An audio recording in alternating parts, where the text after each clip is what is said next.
Thank you very much. Assalamu alaikum. This means may the peace, blessing, and salutation of the Almighty be upon you all. Does Islam need to be reformed? My answer is yes and no. Depends on who, how, and what. I believe Islam has within the reforming machine. Islam even promised us Muslims credit reward for the effort we put to reform. The name of this machine, of this reforming machine, is ijtihad. Our scholars define ijtihad as the mechanism by which the jurist may arrive at a new ruling or determine that the old rulings are in need of adjustment, i.e. reform. Muslims and Islamic civilization had high and low seasons through the history. Muslims were modern and advanced when they actively used this ijtihad, and they fell behind when they stopped using it. The reforming machine, ijtihad, I want to emphasize this, depends on reason, not on text. But I believe God granted us this tool because of the nature of this religion, Islam, as His final universal message to mankind. So we can reform what is reformable of Islam in order to fit all societies and times. God in Islam left most worldly matters for us Muslims to decide on them. This is why we Muslims never viewed the verdicts, fatwa, of our scholars as divine. We never had in Islam hierarchy. So our experience in Islam is different. Let me explain. Islam is based on two things: the Quran, our scripture, and the Sunnah, tradition of Prophet Muhammad. The word Islam is not synonymous to the word Muslim or Islamist, as Dr. Zuhdi keeps calling us. Please, Dr. Zuhdi, tell me what is wrong with being Islamist? And do you consider Prophet Muhammad to be an Islamist? One, Muslims' actions and behaviors are to be reformed and judged by the teaching of Islam, but not vice versa. Muslims, like other religions' followers, have some sick sheep of fanatic, extremists, and wrongdoers. 1.6 billion Muslims in the world, and more than 7 million proud American Muslims in America should not be judged by the extremist tiny groups. Otherwise, we will be offering free service to those extremists. When I hear you, Dr. Zahid, once saying the Valley Islamic centers are hijacked by Orthodox Muslims, or when you say the mosques and imams in Phoenix are radicalizing the community. So what is reformable in Islam and what is not? The reformist Muslims have three different groups. The first group depends on reinterpreting the traditional text which constitute the Islamic law. This group accepts the sources of Islam, Quran and the Sunnah, but looking for modern interpretation. I am a big supporter for this group. I believe such reform is in the heart of the teaching of Islam if done by the right tool and the qualified jurist. The second group of Muslim reformists question the authentic status applied to text, resulting in something called Quran alone Muslims. They reject the Islamic narrative of the sayings and the practices of Prophet Muhammad. The third group considers only the meaning of the Quran as divine inspiration, while the wording is believed to be from Prophet Muhammad, intended by him to suit his time and situation. Therefore, they interpret the problematic verses in modern times in a symbolic way, or even not considering them. Now, I gently ask my colleague here, Dr. Zuhdi, to tell us exactly what kind of reform he believes in, so I can then agree or disagree. Here is a quick view of the resources of Islam and how I see the reform within. Number one, the Quran. As a Muslim, I accept the Arabic text of the Quran as the record of the exact word of God.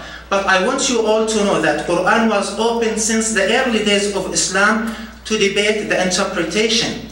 through ijtihad, the reforming machine, of course. This is why you do not open any book of tafsir. Tafsir means the interpretation of the Quran in any century. The disciples of Muhammad, and even in his life, but you will find more than one opinion in most of the verses of the Quran. Muslims debated through history which interpretation is most accurate. By the way, the Quran has more than 10 different qira'at, ways of words, the major goal of which is to give larger meanings and more probabilities for interpretation. The door for interpretation of the Quran was and is still open. We believe, though, there should be qualifications and conditions for the valid interpretation and for the jurists who attempt to do so. Now, I ask Dr. Zuhdi kindly to explain to us how he would reform the Quran. Please answer these two questions in your speech. Does your reform believe the Quran has any error? Do you think some verses should be removed from the Quran? The second resource is Sunnah, the tradition of the Prophet Muhammad. Muslim scholars through the history examined and debated the authenticity, meaning, and interpretation of every single narration that was contributed to Prophet Muhammad. Again, through ijtihad, the reforming machine. The door for such examination and debate was and is still open, but for those who are qualified.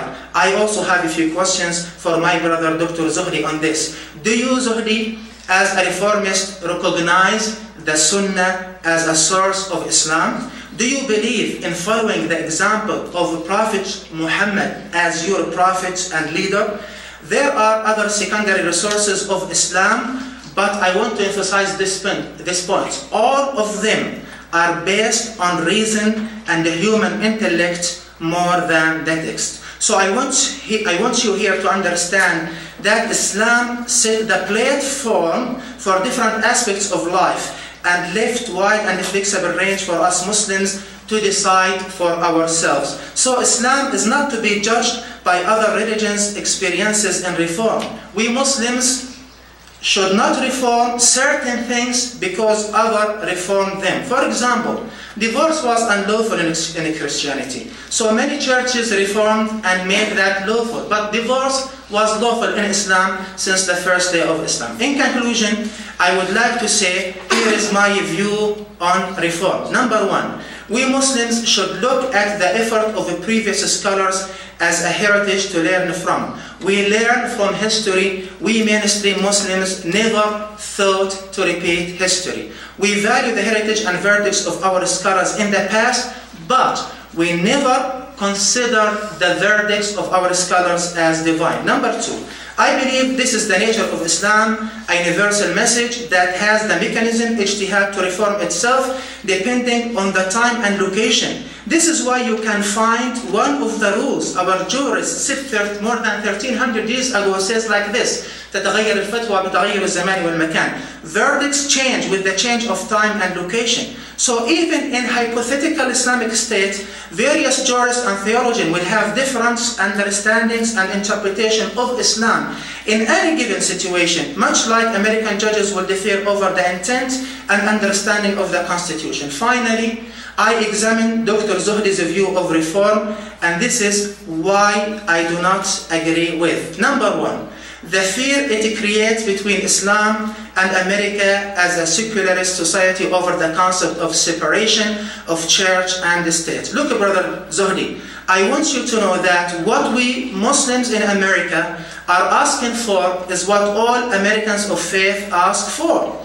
That we be allowed to live under the law of the land and according to the tenets of our faith. We want to live as Muslims in America, respecting the laws of land, appreciating the freedom of worship, and educating other fellow citizens about our religion.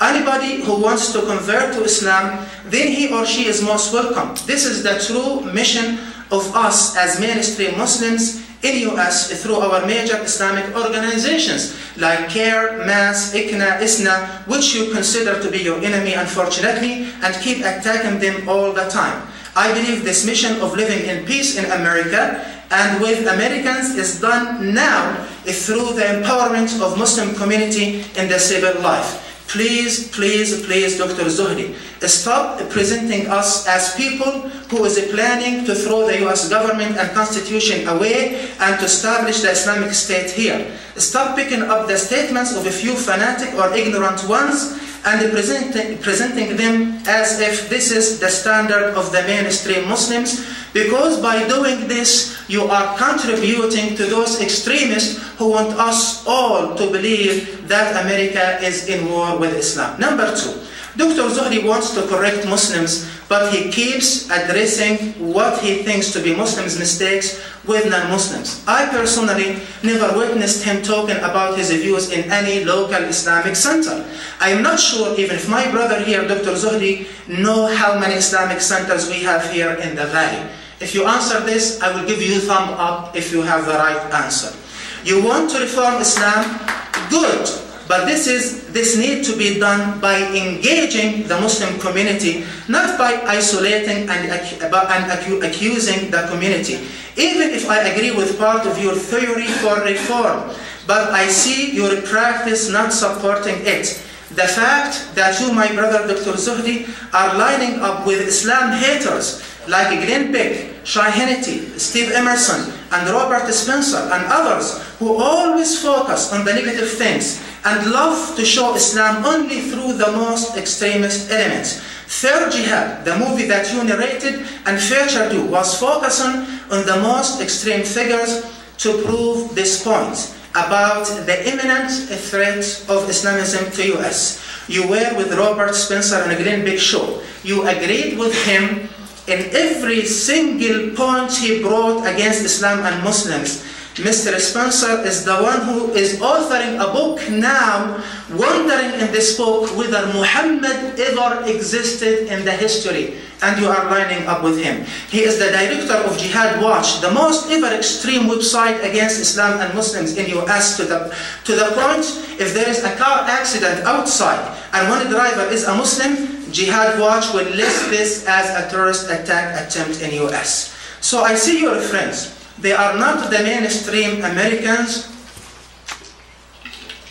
Your friends are not the mainstream Americans, Christians or Jews, but the Islam haters who are saying everywhere Islam is evil and Quran is a book of violence. Number three, I believe it is very possible to be patriotic American and still practice Islam with the right definition of Islam and Sharia. I see you, unfortunately, just like the authors of the anti-Sharia bills in Tennessee and other states, incorrectly talking about the major Islamic organizations and the mainstream Muslims as if they have a system of legal, political, military, and religious laws that calls its followers to overthrow the United States government through brutal force, acts of terrorism and holy war in order to establish their sole political and religious state. Unfortunately, this makes the mainstream Muslims look like a straight path to terrorism. The fear and the stigma such approach creates is potentially dangerous and divisive. Number four, Dr. Zuhdi wants to reform Islam without studying it first. Just imagine, for instance, for a person like me, who spent my life in religious studies and working as a professional religious leader, suppose if I want to reform, but not Islam, but the medical field, without even bothering to go to any medical school first. For sure, I will mess up. Nobody will listen to me. Dr. Zuhdi now talk a lot in major Islamic, modern, complicated issues. Each one of these issues, in my opinion, needs an assembly of religious scholars to be able to reform it. Number five, I see, Dr. Zuhdi, your view of separation between church and the state too extreme. You wrote in Arizona Republic criticizing Janet Napitalo when she was the governor of Arizona, when we invited her to talk to our community after the holiday prayer. You wrote accusing her of mixing church and the state, despite the fact she was Arizona Attorney General before being the governor, and she knows the law more than you and me. You, the same, you criticize the FBI because of their outreaching to the Muslim community. Number six, I do not agree with your concept of reform for the theory of 100% choice you keep presenting.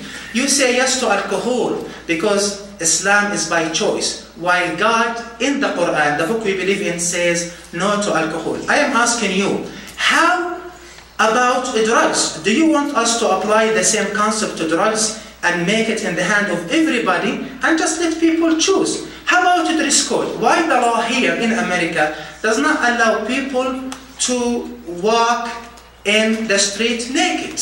Because it's choice, 100% choice. I think your views in Islam are too extreme. You are against ground zero mosque, even though the Imam and the community there are one of the most modern and liberal Muslims in US. Yet you describe him, the Imam and the community there as radicals.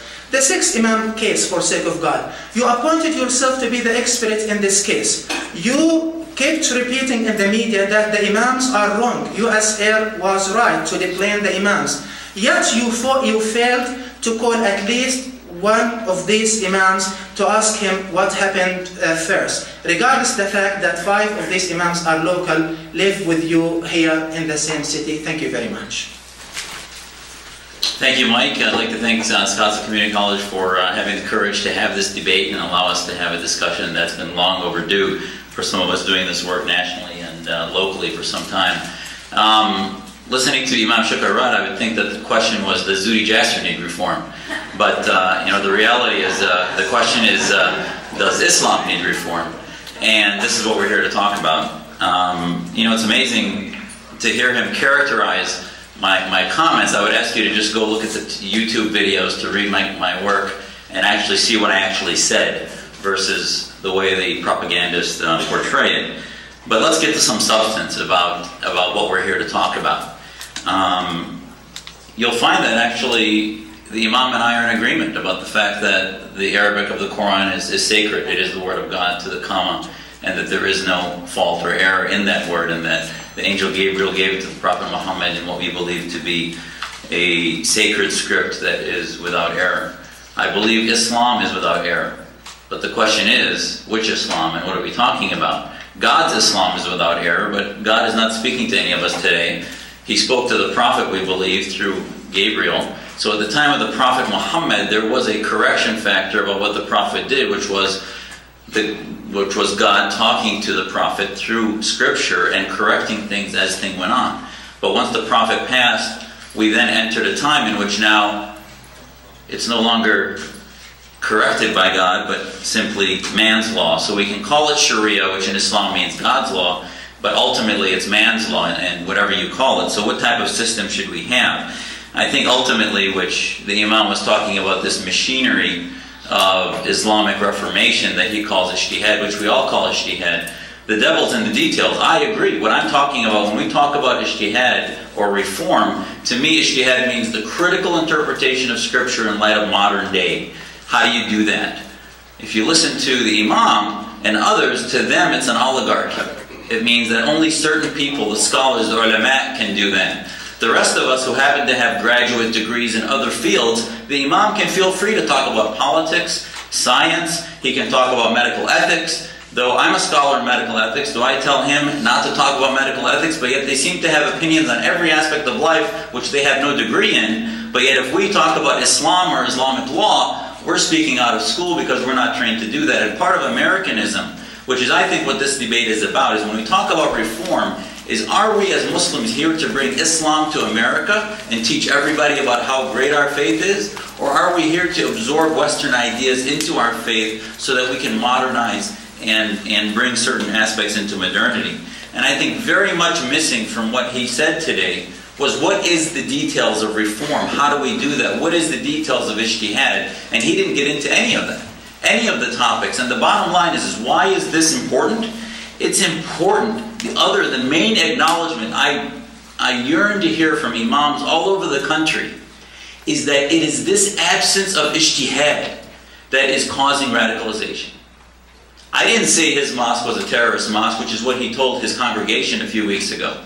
But what I did say was that the ideas from his pulpit, when in 2004 he held up a picture of an Iraqi, of an American soldier next to 2 children, that said that that soldier had raped the kid's mother and had killed their father, that radicalizes. Whatever you want to say about it, he didn't incite violence, but but that radicalizes. And when we talk about radicalization, we're talking about talking to youth and making them feel that this society is not there. So when an imam says that we believe in the laws of the land, what does that mean? Sure, I'm not saying that they're anarchists. I'm not saying that they're going around violating the law left and right. But what I'm saying is that they tell their children, which is not what I tell my kids, that my parents, by the way, taught me that I could be more free to practice my faith in this country than anywhere else in the world. But if you tell your children that this society is not Muslim, but we follow the laws because we're a minority, but if we become a majority, we have a different set of laws, which is an Islamic state, that creates a schizophrenia, an identity problem where the kids can't identify with this country. So when I talk about ijtihad of reform, of separating mosque and state, until the imams can do that, and by the way, I'm not the one that's going to do it. All I'm going to do is stimulate it. This is going to be done by scholars of Islam that are in universities, that have degrees in Sharia, that can start modeling Sharia. And let me give you some names of reformists that do exist, that have taught me my Islam. Muhammad al-Ashmawi, Ibn Zayd in Egypt, Abdul Karim Saroush in Iran, Abdullah Naim in Emory University. These people have written books about Islamic ijtihad in the 21st century that talk about the threat of the Islamic State and how it's called Islamic because they use so-called Sharia law, but in fact it's not. Listening to the Imam, he basically talked about my beliefs about alcohol as if I'm going around like a drunk and drinking all the time. And the bottom line is I've never had a drop to drink in my whole life. But the reason I turned out that way was because my parents taught me that I had a choice and God was going to judge me whether I drank or not. And that faith is only faith if you live in a laboratory where you have a choice to do that. This is what the power mongers of the imams around the world don't want to admit, is that if they let the people go to be free, which is what the Egyptian Muslims wanted, they were not about the Islamist movements. They were about getting the government out of their lives. And one of the words I think that has to be said more often in Arabic is tahrir. We saw what happened in Tahrir Square. It's liberty. Liberty is incompatible with a government that talks through the words of Sharia. Yes, there are aspects of Sharia in my life that relate to how I practice my faith, how I pray, how I fast. Those aspects are not a threat. But when you talk about reform, take Imam Shafi'i's book on Islamic law and look at what Imam Shafi'i says should happen to people that leave Islam. He says they should be murdered. What should happen to people that say anything bad about Islam? In an Islamic state, they say that blasphemy is a threat to the state because it's like treason. So until you separate mosque and state, free speech doesn't exist, freedom of religion exists at the behest of Muslims, rather than for everybody equally before the law. And this is where ijtihad has to happen, which is reform and modernization. There is a quote from the Quran in Surah Al-Nisa that says, "O those who believe and have faith, stand up for justice, witnesses to God, even if it is against your own souls or your parents and close family." There's a hadith also which I believe, and you saw him categorize Muslims as being one of these 3 or 4 groups. They're either Quranists or they're basically disbelievers. And one of the things you saw happening is that many of he said correctly there's no clergy, but yet labeled people in a way that was what we call takfir, which is takfir in Arabic means that you determine who is and who is not a Muslim. This needs reform. And actually this has begun to happen. There was an Amman Declaration in 2003 where many Muslim leaders got together and said takfir is forbidden. But yet when the Imam says that you have to have the right qualifications to talk about Sharia, that's takfir. He's basically saying that I can't use my brain to debate him because I don't have a degree from Al-Azhar, or I don't have a degree from some school that him and his Imam clique have determined are the right qualifications to do ijtihad or question things. And this is why we've been stuck in the 15th century, is that the opening of the Muslim mind has not been happening. Every Muslim has a right to ask their Imam questions and actually have the Imam listen to the question and maybe revisit their own thoughts. Imams allow people to ask them questions, but they rarely revisit their own thinking. And this is what has to happen, is that they need to revisit the ideas that they've accepted as dogma and allow them to no longer be dogma. And this is what we've been frozen in, I believe, in many in the Muslim community. He equates Islamists with Muslims. And in Islam, it's one of the words we need to understand is, what do I mean by political Islam? Political Islam is the desire in Muslim majority situations to put into place governance through ulama or scholars that then determine law based in Islamic law. That runs against our establishment clause. That is completely incompatible with a government that has an establishment clause. I don't care what Imam Rauf thinks. He has a book out about how the Islamic State is like the West. It cannot be, because the establishment clause says, and I'd ask you to go and read the speech and the argument between James Madison and George Mason. George Mason did not want an establishment clause. He wanted a Christian-type legal system. Luckily, James Madison and Thomas Jefferson won that debate, in which we have a system where the word Christian doesn't appear. And if the Imam can tell me that he wants to live in a Muslim-majority country, that the word Islam or Muslim doesn't appear in the Constitution, we may have some areas of agreement, which I don't think is true. And this is what I mean by Islamism or political Islam, is that they're seeking in Muslim-majority areas to put into place Islamic law. And our children, our youth that hear that, end up being torn. They say, well, we live here because they give us the right. And, you know, he did talk about reform, but the devil's in the details. When you say reform, are we talking about political Islam 4.0? Or are we actually talking about a schism to separate mosque and state? You know, the biggest Islamists in the world, such as Imam Qardawi and others, have talked about the land of contract versus the land of Islam. I believe one of the main areas that needs to change is we need to reform that there is such a thing as the land of Islam. This whole concept of Islamization of knowledge, why do we need that? Yes, Islam is in my heart, and it's part of everything I do.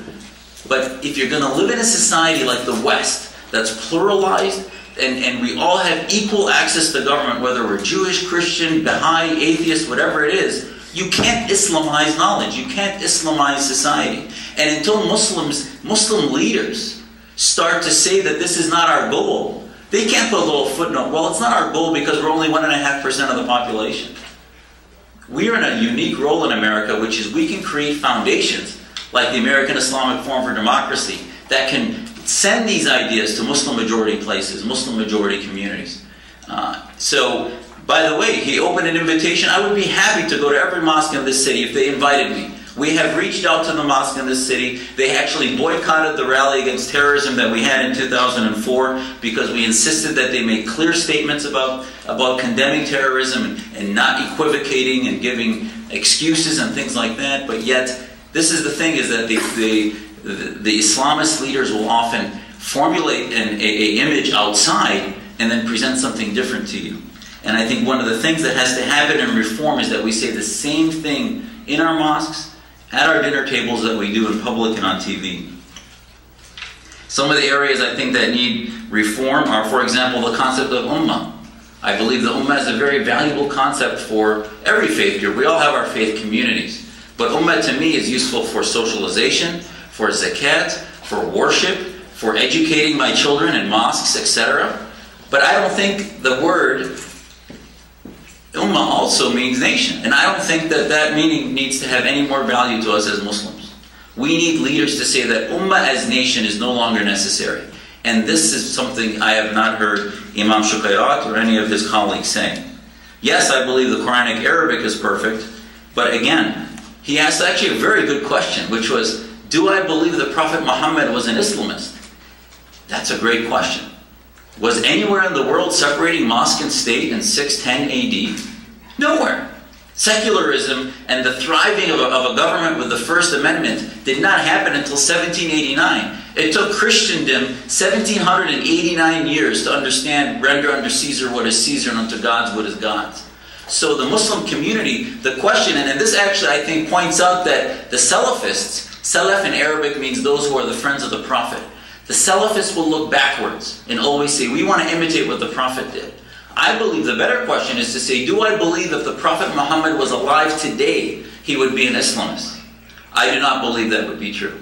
I believe that he would see that the most successful societies in the world are those that separate church and state, and he would have done ijtihad with our scholars to say that this is the type of society that Muslims should live in. The land of Sharia is gone. The Islamic State is not necessary. And he would say the Pact of Medina may have been modern at its time, but it is now archaic. Spain may have been modern at its time, but it is now archaic. There is a reason 3 out of the first caliphs were assassinated. I believe the tradition of the Prophet, which I do teach my children, contrary to people who try to do takfir on me, is that I believe the tradition of the Prophet was a good example, but it fell apart right after the Prophet passed. Now the question is, what happens to, how do we get there? He mentioned reason, but yet, when we talk about alcohol, for example, do we believe there should be laws against it? If you use Sharia as a guidepost, then you have to have a law against alcohol.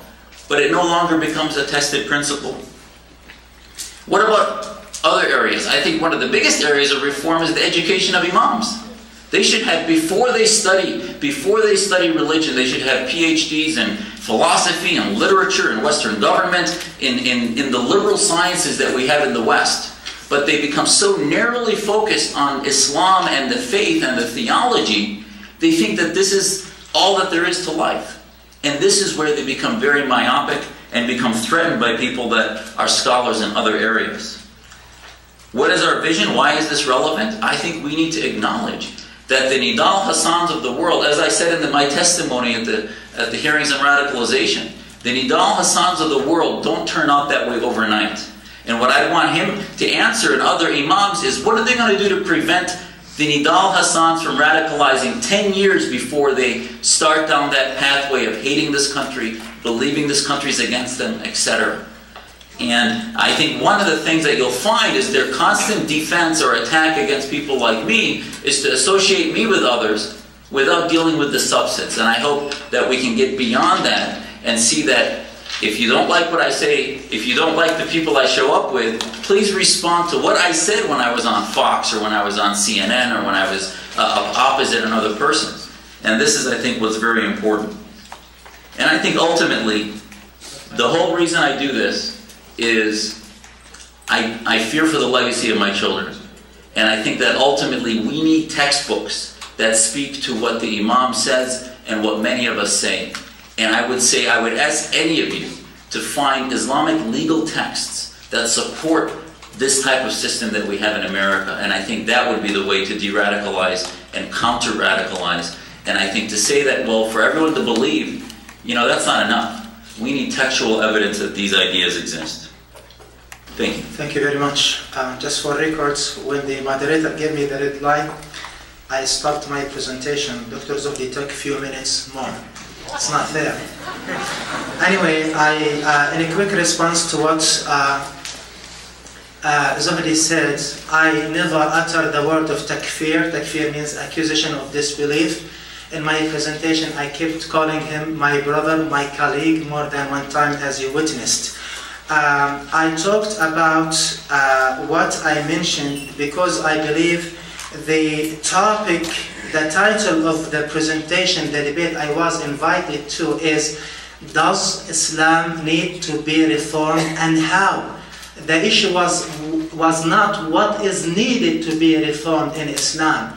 If you are interested in this topic, please let's set the time from now for another debate. And let the theme be, thank you for Scottsdale Community College, what is needed to be reformed in Islam, then we can compare the views.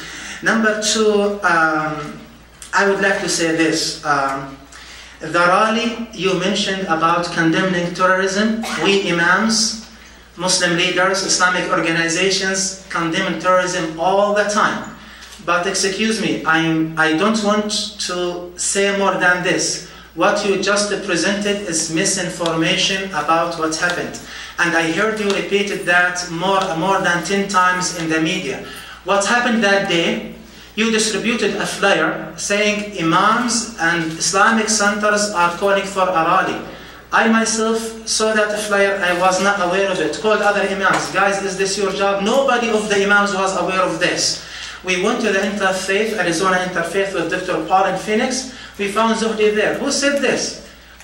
Dr. Paul told us this is Zuhdi. I asked Zuhdi, are you imam? No. Are you leader of an Islam? No. Then how come you put our names without at least having the courtesy to call us. Then we said, forget it. Let's go with the rally. We will go with the rally. And we said we are to condemn terrorism. But you started putting conditions. One of the conditions you put, nobody of you is allowed to speak without my permission. Nobody is allowed to carry any sign without my permission. This is why we dropped. Not because we do not want to condemn terrorism. First day after 9/11, in my Islamic centers in Tempe, all the imams invited all the media, and we have press release to condemn terrorism immediately. Look, the separation, this issue of Muslims, you are now 1%, 2%, you respect the law. When you become majority, you will change the law. What for sake of God, what democracy is? Democracy does not mean that what the majority vote we will apply. In the history of this country now, alcohol is legal under some circumstances with some restriction. 1915, in the American Parliament, under the democracy, they issued a law to prohibit drinking alcohol and started sending people to jail. Was not that democracy? So look, if I am here practicing my right as a citizen to go to vote, democracy tells me, look, if weapons, concealed weapon permission, alcohol, medical drugs, whatever, you as a citizen have the right to say yes or no. Why you want to enforce me to say yes? If America now has a law to say vote, you like alcohol to be legal or illegal, for me as a Muslim, I will say I want alcohol to be illegal, just like the drugs. Because I believe with the spirit of my scripture, it is harmful. Just check the numbers. 500,000 people pay their life in America with the traffic accidents relating to DUI. I want to save these lives for sake of America. Okay, alcohol is okay there. For me as a Muslim, yes, I do not drink it, but I respect the law. But suppose majority of people here are Muslims, and they're going to go practice their right in democracy and vote, yeah. I assume they will vote, yes, we don't want alcohol, make it illegal. If you insist to drink alcohol, look, go to any other country. Look at Europe now. Some European states have drugs legal, others have drugs illegal. We consider both to be democratic. And some people there across the border 15 minutes, where if they are in the state that says illegal, across the border 15 minutes, consume drugs, in the other city, other state that says legal, then they drive that. We are happy with both. We consider them both to be democracy. Why, if I, as a Muslim, want to be inspired by God and believe alcohol is evil, should be illegal, why do you want me to be radical? Yes, if we Muslims are majority, I think we'll practice our rights in democracy. Is that over or 1 minute? I see the yellow, not 15 seconds. Okay, thank you very much.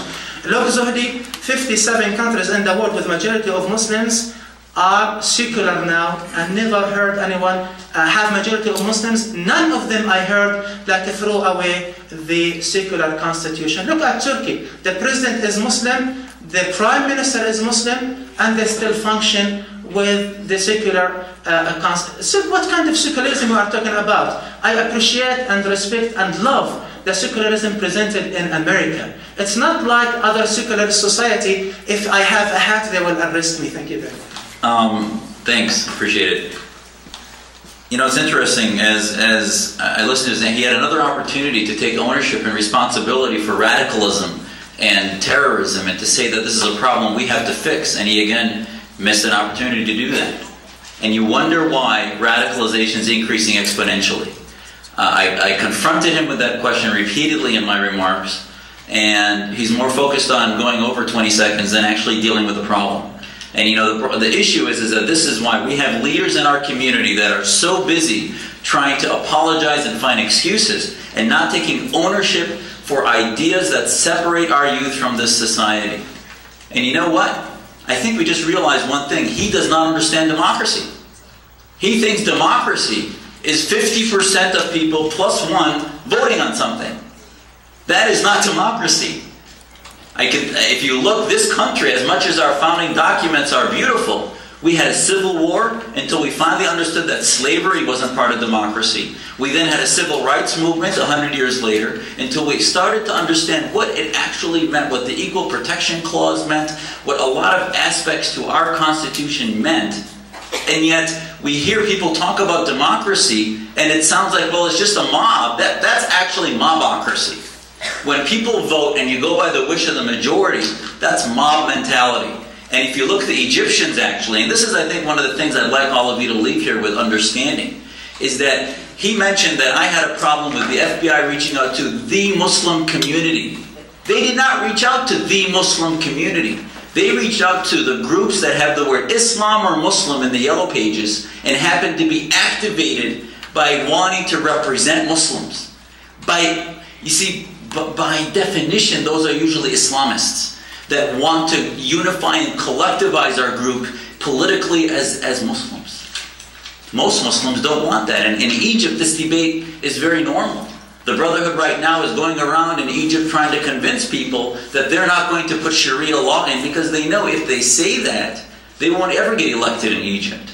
So, this is why this issue is important. In the United States, because we're such a small minority, many people believe that these Islamist groups that have been organized since the late 60s with the MSA and the Islamic Society of North America somehow speak for all of our community. When in fact, the vast majority of Muslims don't belong to those groups because they came to this country to get away from that organization, and that we are Americans that happen to be Muslim, not Muslims that demand to be American. And this whole concept, and just like in America, do you go to every group that has the word Catholic in front of it to find out what Catholics think? Do you go to every group that has Jewish in front of it to find out what all Jews think? Nobody would ever think that somehow they all represent the entire community.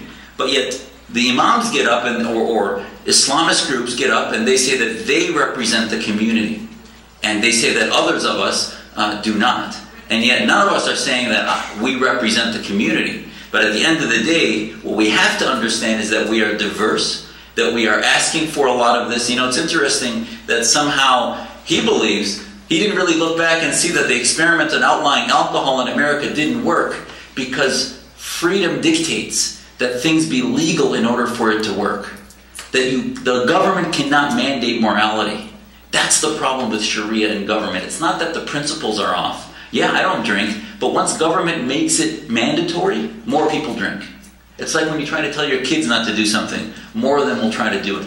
And this is the American experiment that I think Imams don't understand, and the Imam, at least here, does not. And at least we need to also talk about the fact that I didn't hear from him, I challenged him. Are we as Muslims here to learn from American ideas of freedom and liberty and bring those into our interpretations? I didn't hear even one intonation about the beauty of American freedom to bring those ideas to Islam and the way we interpret it. The president of Turkey, that he quoted so wonderfully, said there's only one Islam, there's no moderate Islam, period. Because there's only one Islam. I mean, that's absurd. And the secular countries he's talking about are all secular autocracies, most of them, without any freedom. I mean, that's not secularism. Those are autocracies that oppress and whip their people like slaves in most of those countries. So, at the end of the day, we have a lot to learn from the American system that I think can allow us to hold on to our Islamic morality, our character, our humility, our honesty, all things that are Islamic, Christian, Jewish principles, without feeling that we have to legislate it through governance. I do want to mention one last thing. He mentioned my criticism of Governor Napolitano.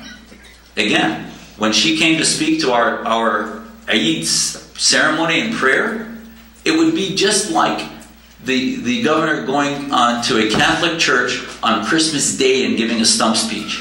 I think most of you would have been offended as Christians or as Jews on Yom Kippur to have a head of state come to your service on a spiritual day and give a political speech.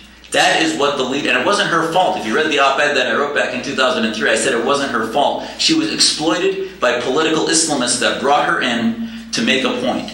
And that's what I think was deceptive about what he was saying. Thank you.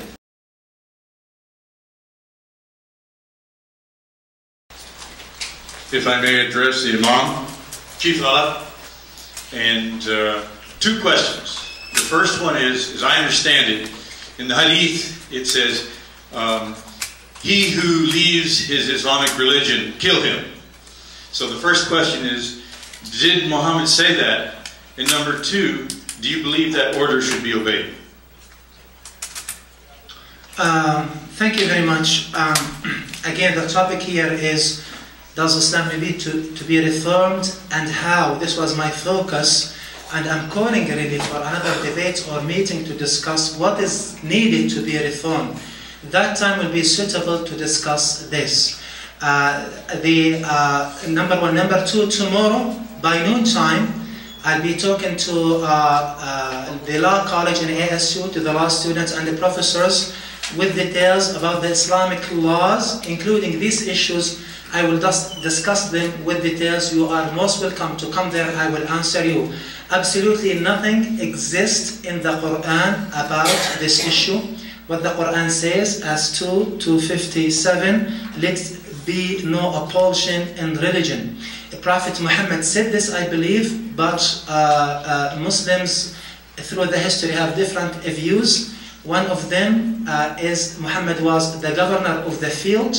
He experienced some people spying to claim they are Muslims for sake of spying for enemies and to betray, and he enforced the death penalty for betraying.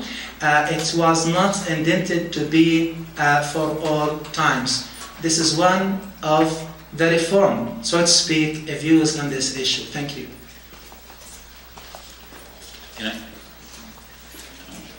I just want to add one thing that's important, is that I would like the Imam, when he talks about areas that are reformed, to give me the source and the legal text that shows that reform.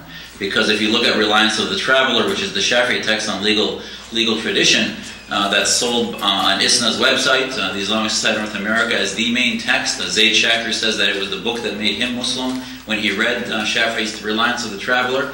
And the chapter on apostasy says what the penalties are for apostasy, leaving the faith. It talks about murtad, or the problem of rida, those that leave the faith.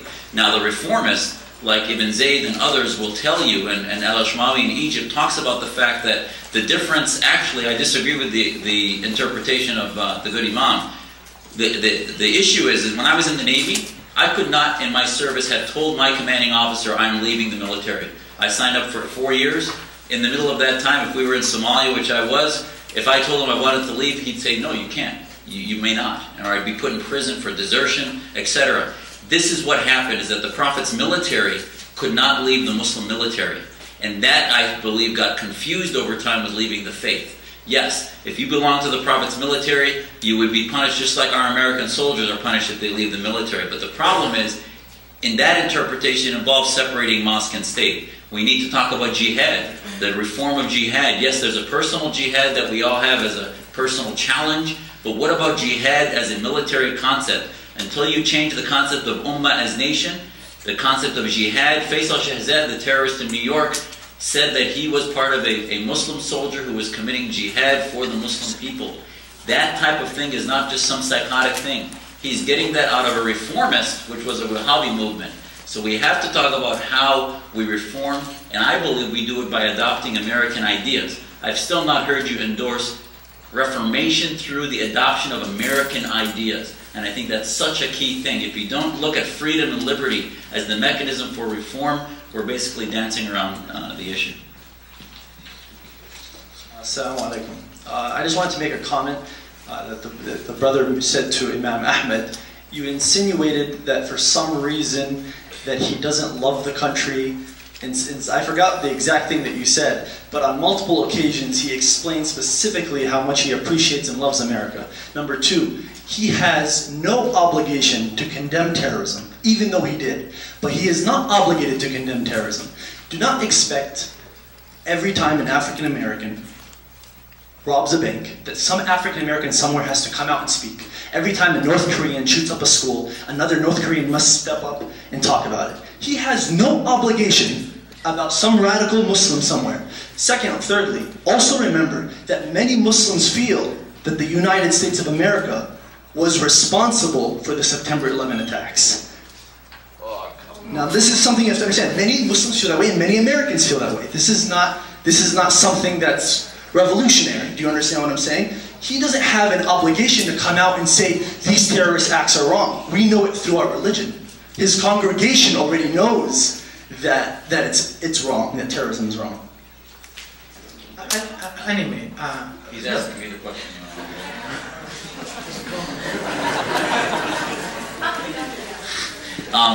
Yeah, I think You know, it's interesting that you're right, there are some Americans like Rosie O'Donnell and other Islamic scholars. At the end of the day, you know, I've never said he doesn't love the country. What I'm talking about is what is his vision. The Islamist vision of America is possibly the flag with a crescent, you know, the green color, and that we want to bring Islam here. Now, you'll be offended by that, but at the end of the day, if you're evangelizing, the question is are you evangelizing the ideas of Islamic law and the Islamic sense that we have to Islamize everything, or are you feeling that this nation, its establishment clause, the First Amendment, has something that we can learn? This is an ideological issue. I've never questioned people's love for their country, and if that's how it was interpreted, that was not my intent. The issue about condemning terrorism, again, it's not about condemning. The reason why America is so wondering where the Muslim community is and why we haven't condemned it is because press release after press release of condemnation is not enough. They understand that we haven't treated the gateway drug. What is the gateway drug to terrorism? It's political Islam. It's that separation, that identification, that inability of Muslim youth and young adults to identify where they hear you say this country's against against Islam, against Muslims. It creates a sense of a rupture that then is a gateway drug, no different than the Colombians who ship cocaine over here or others. There is a certain enabling that gives to radicalization, even if he's not doing it himself. We have a lot of questions. People are really dying to ask questions. We keep kind of moving it short. Can I have a comment first, please? We have a lot to learn from America. America is a very beautiful democracy. We love America, we respect, we appreciate the American freedom. How's my dance now? Am I dancing on the point, not around? I thought I said that our mission... Separation of mosque and state. I thought that I said that we do not ask as mainstream Muslims in America more than what other people of faith ask. To live under the law with the appreciation to the freedom America is giving us to practice our religion and to live our life under the tenet of our religion and under the liberty and the freedom of America. I said that in my presentation, man. You just listen carefully, please. I'm Dr. Evelyn Sanchez. I am a professor of rural religions at Phoenix College. I used to be here working for Dr. Valle. And I would like to ask a question for both of you. Last night in my Monday night class we began our little introduction to Islam as the third Abrahamic religion we're studying. We went through all the questions I had, and at the very end when the students said, we answered the question, what impact is the Western world having upon Islam? And the student said to me very knowingly or very openly, what impact is Islam having today upon the Western world? And this is after I ranted about the extreme media emphasizing the extremities in, or extremism in Islam. And I'm stuck for an answer. I would like to say wonderful things, but that's not what I'm hearing in the media. So please, both of you, enlighten me so I can take this back to my students. Go ahead.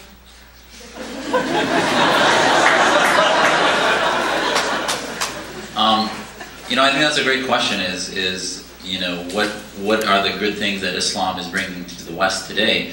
And I think the two questions are inseparable, in that we still haven't acknowledged that the root cause, the radicalization that exists, that all of these different incidents are not all disconnected incidents. There is a common problem, a common disconnect. And the reason this question is coming up is because there are some incompatibilities that need to be addressed. But if Islam itself taught terrorism or any of these types of things, the world would have ended a long time ago. The Bosnian example, you had over 300,000, if not more, experience a genocide with hardly an example of terrorism in Bosnia. So at the end of the day, Islam, I believe, has brought a lot of the same gifts of the God of Abraham that the Western religions have brought. In its history, there were times in which the golden age of the Jews was discussed under Spanish history at that time. But the problem is I believe that Renaissance ended in the 13th, 14th century.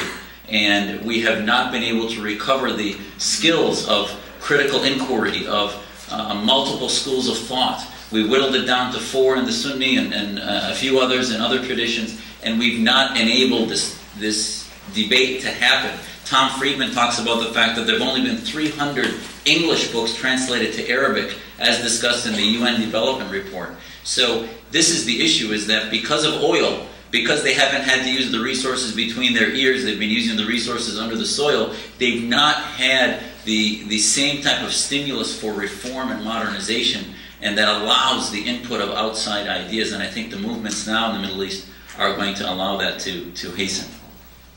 Thank you very much. I believe there is, the media did a very negative and unfair job. I believe the issue of the Islamic problem or extremism or political Islam, whatever you want to call it, was exaggerated a lot in the media. And this is not my own statement. This is the research of the Duke University and the University of North Carolina at Chapel Hill. Look, I have a report here. This report is from the official website of the FBI, talking about the years from 1980 to the year 2005, 25 years, even years after 9/11, about the number of terrorist attacks in America. Guess what? Only 6% blamed for Muslim terror. You know, even the Jewish extremists in America did more. It's not, I'm sorry, I'm not anti-Jews, but this is the FBI official report, says the Jewish extremists carry out 7% of the attacks, while the Muslim extremists carried 6%. And look, the left-wing groups, 24%. Why we do not hear about this in the media, and we hear only about the Muslim terrorists? You think Muslim terrorists gonna destroy Europe? You know, like within the last 3 years, the less than 1%, the Islamic terrorists are responsible for attack in Europe. 84% from separatists. Yet you do not hear about this in the media. Look about such picture. I'm sorry, I hope it's not offensive to anybody. But like 3 mayors, 5 top rabbis in New Jersey and in New York, after 10 years of federal investigation, like bank fraud, human traffic, and money laundering, they were arrested. The same day the news came out, I was checking Fox News and CNN and all the other news. Where can I find this news? Barely to find one line. If there is one imam was just plain by mistake, they kept repeating that for months and months and months. Do you want to tell me more? Do you think there is no Christian extremist here? Why nobody is focused on except these few sick Muslim individuals? We know they are sick. We are against them. We, the majority of Muslim, Christian, and Jews, the mainstream, find our way to live in peace and respect. Everybody is proud of this on their face. And representing me and all the Muslims through the eye of this, you are bringing hatred, people giving me fingers in the mosque, sending letters of threats. You are exposing our life to danger, and you are misleading the Congress, and you are hurting the image of America, by the way.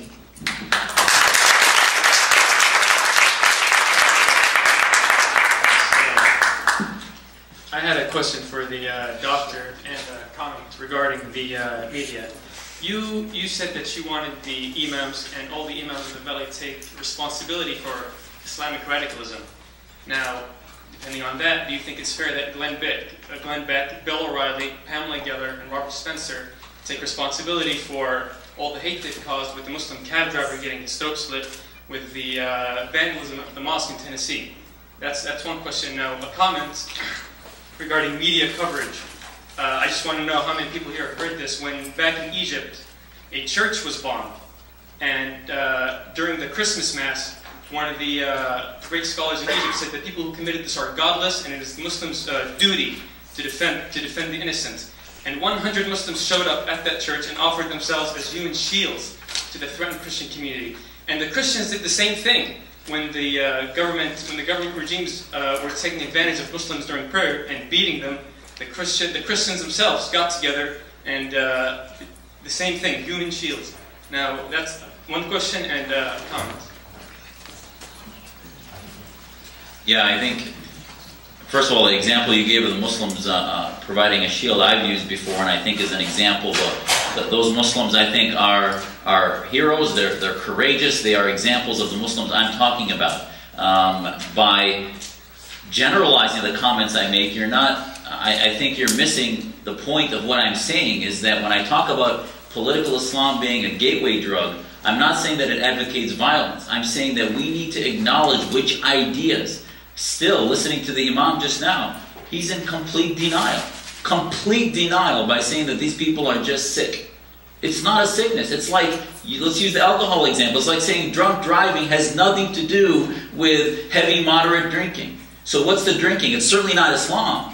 But the drinking is the sense that the Islamic State is the utopia, that somehow this country is inferior, that the legal system, that we as Muslims come together to fight jihad for the ummah, globally and domestically. This fervor, there's a reason most of the violence in the Muslim world actually happens to happen on Friday.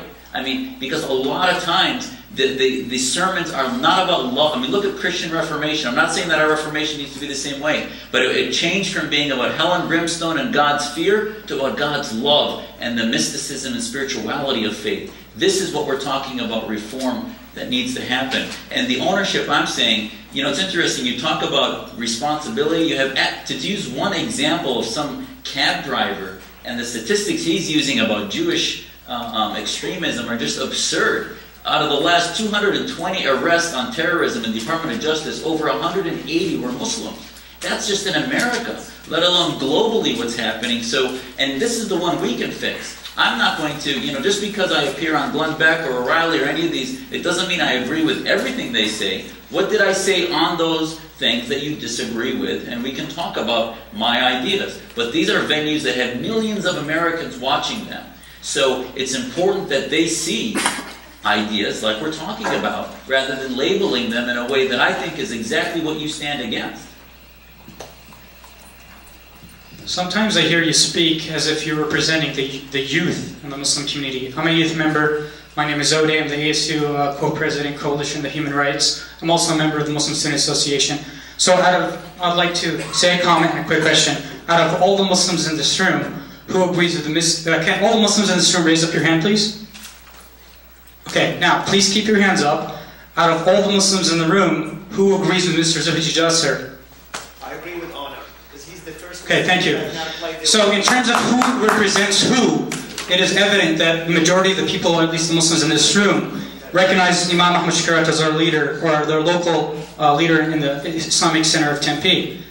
My question is, in 2004, you cited that Mr. and Imam, respected Ahmad Shqeirat, has shown a picture of one of the ugly incidents in the Iraq War.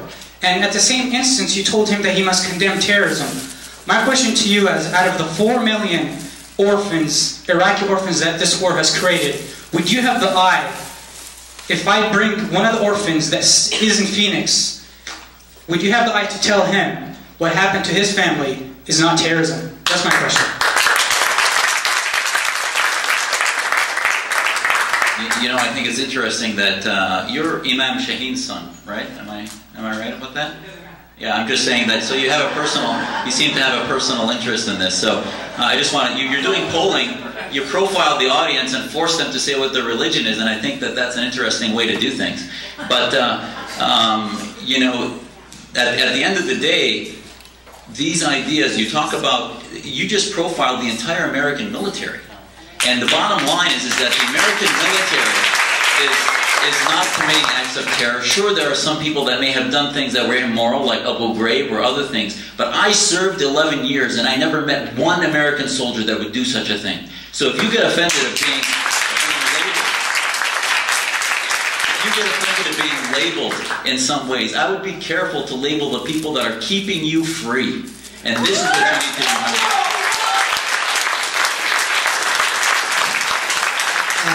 Let me add something here, please. First of all, imams or Muslim leaders do not impose themselves over others. By the way, the position of the imam is higher and higher. What we do, what we apply in our Islamic centers in the mosque, kind of democracy. We have membership. The members will come for election. They will vote. They will choose the board, who will choose the president. Then the president will hire the imam. So the imam is a spiritual leader, just like the position of pastor or of priest in any church. But I want to have a few seconds to have a comment on this picture, because also my brother, Dr. Zuhdi here, repeated this a lot, and I believe also this was big misinformation. If you remember that soldier who had an Iraqi child carrying a sign in English, where the Iraqi child does not understand English, and says, "Let one so-and-so, the soldier, killed my father and raped my sister," and the soldier was giving thumb up and making that fun and joke. The picture came and was recycled everywhere. Yes, I make my sermon in the mosque about this, but this is what I said. I said our soldiers, before being deployed to Iraq, need to have religious sensitivity training and cultural sensitivity training. Most likely, I said in that sermon, this soldier did not do it, but he thinks this is fun. For Iraqi people culture, this is not fun. This is a declaration of war. And this ignorance, soldier will not bring but hatred and violence to America and Americans. This is what I said. I do not understand why this is a radicalization of my community, which you keep repeating over and over. You just said it brings violence. You just said it brings violence to America. The soldier behavior that way will bring violence and hatred against America. By the way, the photo was proven, you go to Snopes.com, it was proven to be a doctored photo and false. And who grade prison also these pictures were fake as well? Come on. Don't talk on behalf of Iraqis, okay? Don't talk on behalf of Iraqis. Because you all know what Saddam did for Iraqis, and you all know that Saddam was a threat. And there are more than 5,000 Iraqis are attending Harvard, Georgetown, Yale universities. Nobody's talking about them. You're only talking about the prison. Okay, I'm one of them. I'm so happy here. My family is happy. I would appreciate if you would your turn and have the mic. Are you asking me this question? I will respond. Okay, no, please respect the rules. Respect the rules. Raise your hand when your turn. When the moderator gives you the mic, you feel free to say it. No. Well, she gave me the mic. Well, I said what I want to say. Okay, can I respond to this? Sure. I'm not in defense of Saddam Hussein. I believe Saddam Hussein was a dictator. Mubarak was a dictator. Whomever you want to call of these regimes, I'm not in support of any one of them. Okay, I never said this. I do not imagine this. I'm happy he is gone and his people are free. But please keep in mind that our government here, we're supporting these dictators for years and years and decades and giving them money and giving them weapons before. Just keep this in your mind, please. Thank you. Just one quick reminder, we love the energy and the passion that everybody brings to this evening, but we ask you please try not to just jump in because we don't want this to become a free-for-all. And we will try to get to as many questions as we can. People are waiting patiently. If you raise your hand, we will try to acknowledge you and get to you as quickly as possible. And we're trying to go on opposite sides of the room. So I know you have a lot of questions. I've seen hands here. So just know we're kind of spying you. I will come back and we'll try and get as many as we can. But you guys are being terrific, so we really do appreciate it. I have a lady back here who is being very patient, so I want to hand over the microphone to her for our next question. Assalamu alaikum, Brother Ahmad Shqeirat and Brother Dr. Zuhdi. I see the similarity between both of you is so very clear. And there is minor differences. And those differences, I suppose, you can discuss them in private. Many of these audience don't know Islam. And I don't think we should make these differences in front of them when they don't even know the real thing. I think it would be much better have you, both of you, explain your point of view about Islam and have the audience understand it and learn from it.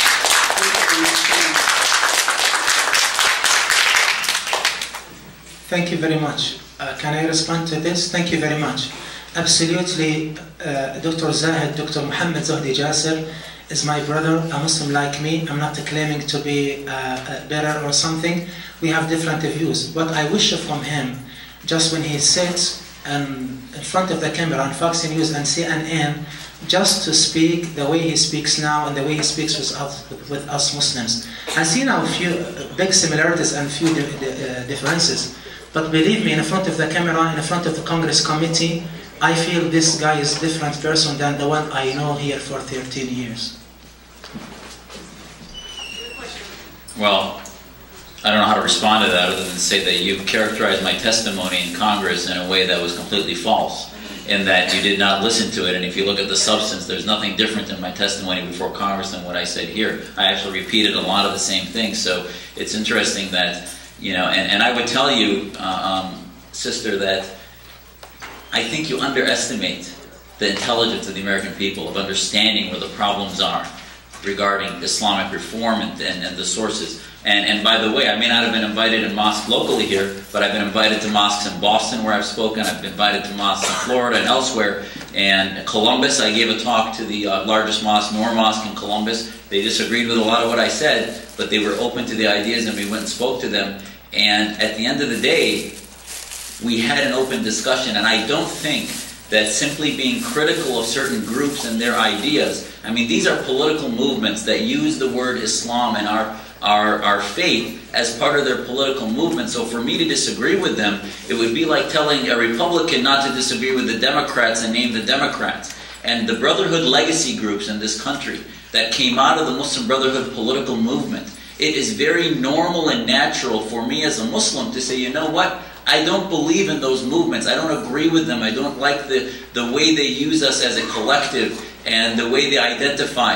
And just because I say it to a majority non-Muslim population does not mean that I'm anti-Islam. And that's what this country was founded on. America was founded by Christians who were against the Christian church running government. So there's no reason why I as a Muslim can be against an imam who wants to be involved in laws and other things and say, you know what, I don't want you involved in the political process controlling it. You can have an opinion, but I can be against that being in the system and not be. In fact, I do this, as you said, because I love my faith. And I think it's amazing to me, I'll talk to a non-Muslim and they'll say, boy, I've never seen anybody that loves their faith more. I got so many emails after my testimony from Muslims and non-Muslims that thanked me for expressing a love of Islam like they haven't seen before. So somewhere they're seeing a lot different from the same words as from what you're hearing. Zuhdi, I have a question. Zach. Hey, Zach. I love your comment about the American military, and I agree with you completely. And these guys deserve all respect and everything that we can support them with. I wish at the same time that you applied the same comment to the Muslim community in general. Few of us in the Muslim community, and there are none of us actually, maybe called terrorists, but not the whole community, and not everybody agree with them. As a matter of fact, the people who committed 2001 murder, they also criminalized all Muslims in the United States, by the way, and they said they all should be killed. Muslims in the United States, the same group. So they don't represent Muslims. But my question to you, you and I know the definition of terrorism that the Congress adopted. Why that definition does not apply in the media except for Muslim? And I'll give you an example. Congressman Gifford just almost assassinated in Tucson. The Christian who tried to assassinate her was not called terrorist, although it's a terrorist act. He's trying to assassinate a politician. He was called crazy. Nidal Hassan, I think he's crazy, but he's terrorist Muslim. The Jew who killed Rabin, assassinated Prime Minister Rabin, the only Prime Minister in Israel assassinated, not by Arab, not by a Muslim, by a Jew. He was not called terrorist. Mrs. Rabin actually said that Mr. Netanyahu and Mr. Ariel Sharon were responsible with their rhetoric for the assassination of her husband. You can check her comment. When Timothy McVeigh killed 167 Americans because of political reasons, he's against the federal government. He was not, and I dare any media organization to call him Christian terrorist. And I dare anybody to call the Irish Republican Army Catholic terrorist, because they are fighting for political reasons. They bombed London day in and day out. They killed so many British. Not a single media will call them Catholic terrorists. And I dare any media now to call them in the past terrorists. So the association between terrorism and Muslims all the time in the media is not going to help anybody.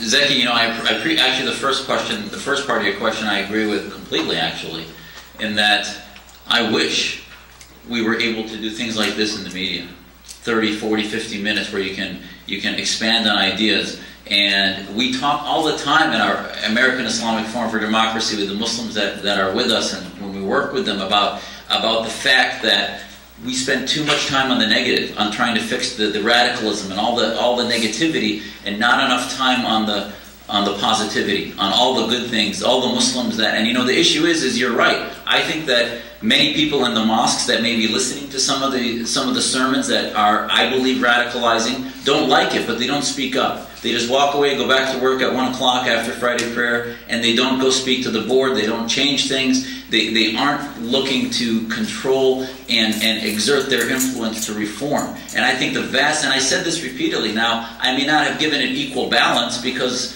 the hearings were about radicalization. Media is about what's the last bomb that went off. They're not going to talk about Islam 101 on national news for the 3 minutes.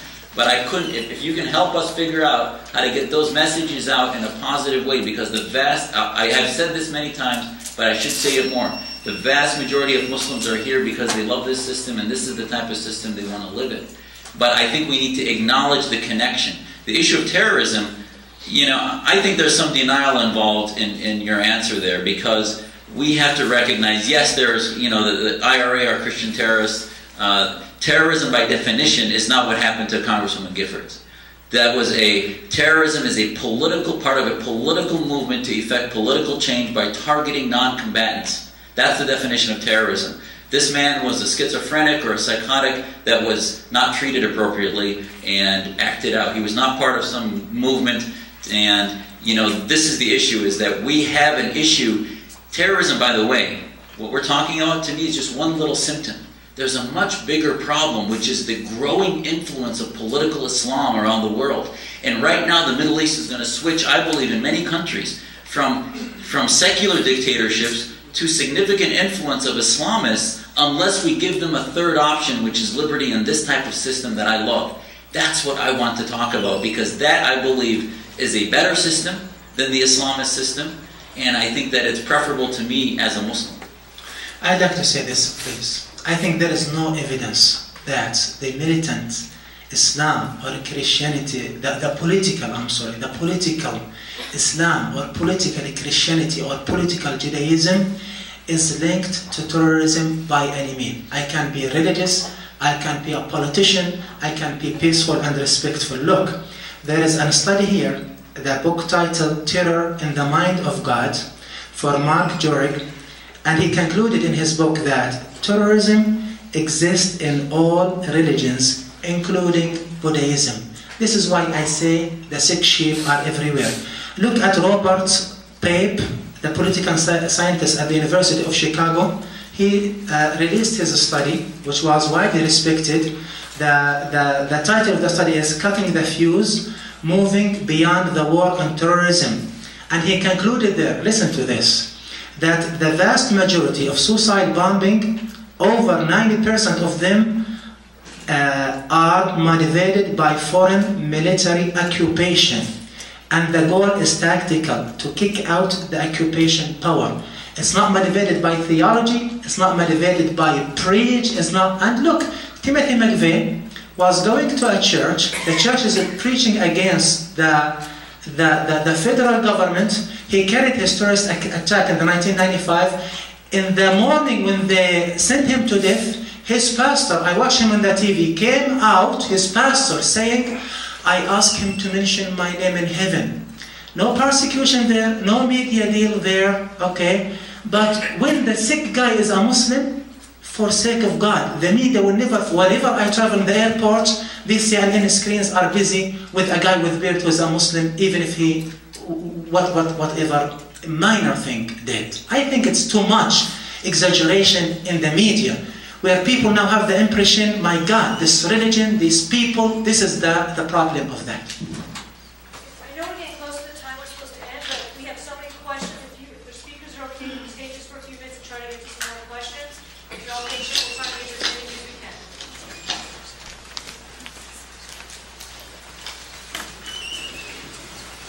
So I have a question is what do you feel about religious persecution? If you are a Catholic in Islam, you are not welcome in your home or on your land. And due to forced faith, you and your beliefs are scrutinized until you commit to unsound beliefs to protect your family and life, or be forced from all that you know to be subject to cultural shock and loss of identity as a person.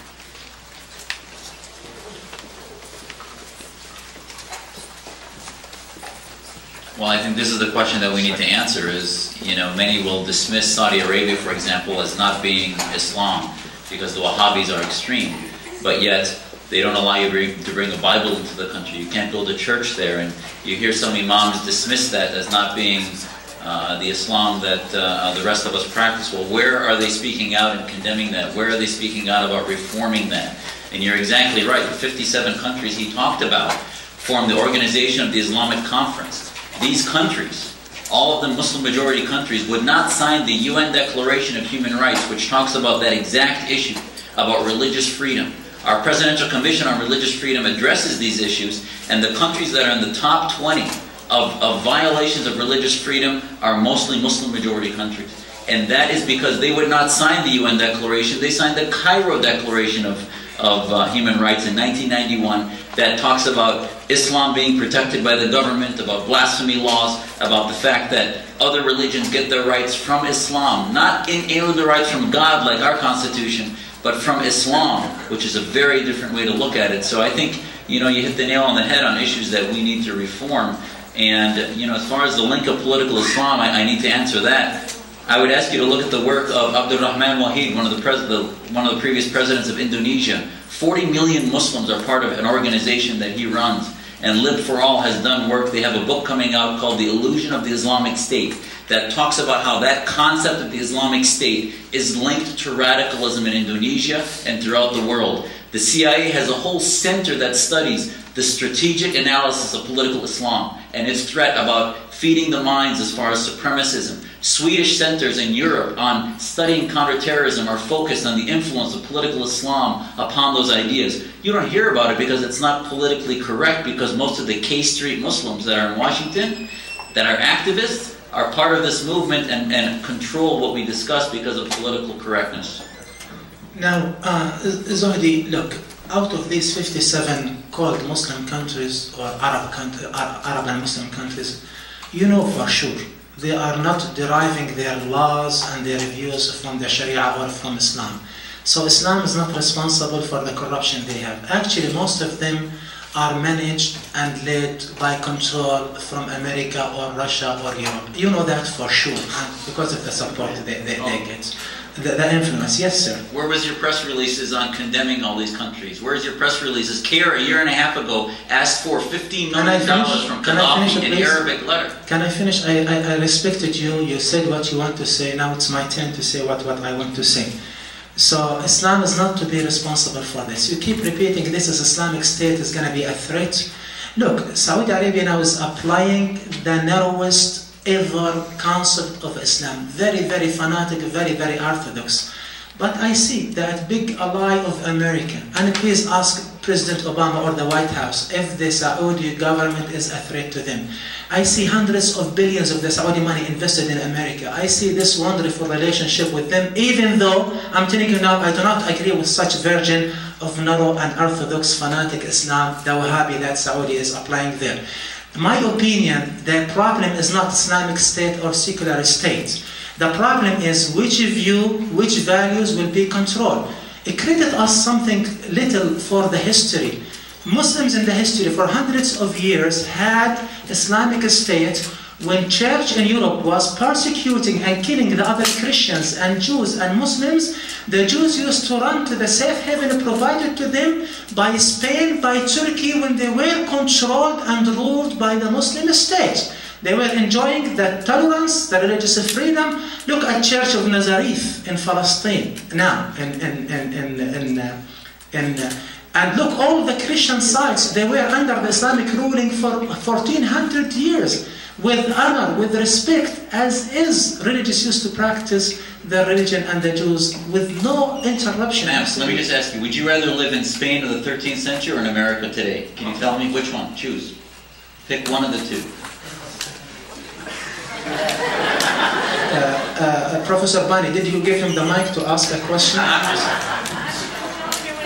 I prefer to live under the one that has more freedom, more values, Which one? and more appreciation. Which one? Well, unfortunately, I was not in Spain the 13th century You just used to compare. You just used it as an example. I used it as an example. I used it as an example because of what the book of history mentioned about these facts. Just to tell you, Islamic State does not mean the Muslims are going to go kill everybody just the way you try to present it to people. Could be a state of tolerance, a state of respect, a state of interfaith, a state of accommodating people of other faith. My brothers, assalamu alaikum, my brothers and sisters. A little different kind of question, and maybe it moves the conversation a little bit. I've heard it repeated many times that, by the way, I'm not Muslim, but I've heard many times that the Muslim women in the United States constitute the most highly educated college degree and advanced degrees of any other group of women in this country. Whether that's accurate or not, I'd like some comment on that, but it's certainly a very high percentage.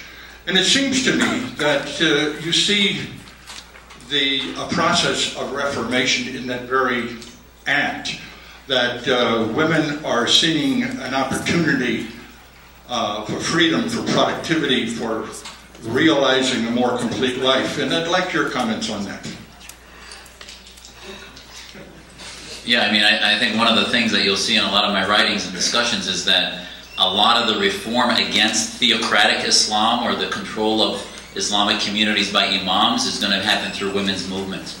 Muhammad Yunus won a Nobel Prize for economics because he was giving microloans to women in Muslim-majority countries in Bangladesh and Afghanistan and elsewhere.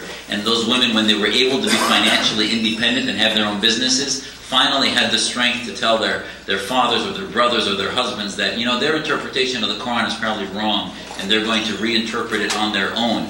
And they were able to be more independent. And I think ultimately, if you look at groups like the Alliance for Iranian Women, a lot of these movements that are anti-Islamist but yet very pro-Islam and believe in their faith, I think a lot of and this is what we've been trying to wake up in America, is a lot of the women's movements to work with us. But everything in America is so driven by partisanship, it's hard to get some of the women's movements to wake up to helping us be part of the reform. What does that mean? Do you think Islam is oppressing women and America is freeing the Muslim women? Look, I do not claim these Arab countries have the human rights set right. A lot of oppression to women, to children, to human rights in general. But absolutely, there is kind of culture, tribal mentality. Islam as a teaching, I believe the Quran, the scripture, the Prophet Muhammad was the first to empower women and to liberate women and to give women their right, their full right on the right aspect. It's interesting. I gave you an example of a Muslim giving money who got a Nobel Prize, and he said I was saying Islam is I mean, just interesting the way he hears things sometimes. My turn, finally. I have a question and a comment for Dr. Jasser. First, I appreciate the freedom that you have to speak here today, and my freedom to come to this country and be free and speak my mind, whether we agree or disagree. This debate is an mind-opening for me because it gives everybody, myself and everybody, an opportunity to see both sides of the debate.